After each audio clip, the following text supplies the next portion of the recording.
जय जगन्नाथ फ्रेंड्स, केमिति अछंती समस्ते समस्तंको सुप्रभात। अरे अरे आपण माने भाबुचंती कि ए बासी पूजा फूल को कोठी फोपाड़िबे? जदि किचन रे पकई देबे सासु निश्चय गाली देबे, काईना सेठी आइंस आ अइठा पड़छि डस्टबिन रे।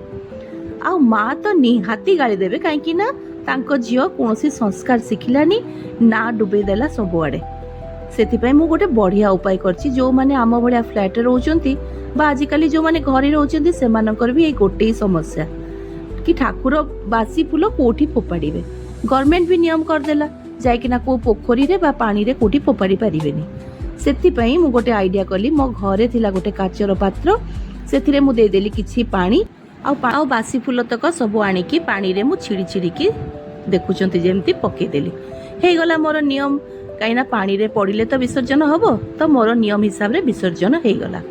ता सहित फ्रेश फ्लावर मूड सजाया पे दे देली, कहीं कहती फ्रेश फ्लावर न देले नेगेटिव एनर्जी आसे घर को। सेथिपाई जो गुरुवार दिन मु सब बेले गोलाप फूल दिए ठाकुर को साई बाबा को।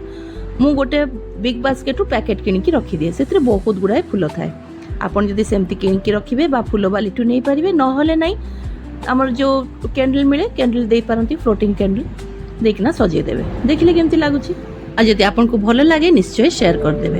हां, आ गोटे इंपोर्टेंट कथा जे जो दिन फेस्टिवल बा स्पेशल ओकेजन किछि थाए से दिन किंतु मु बासी फूल यूज करेनी, फ्रेश फ्लावर देखना करे। ताहले एथिला मोर idea. Take care, bye bye.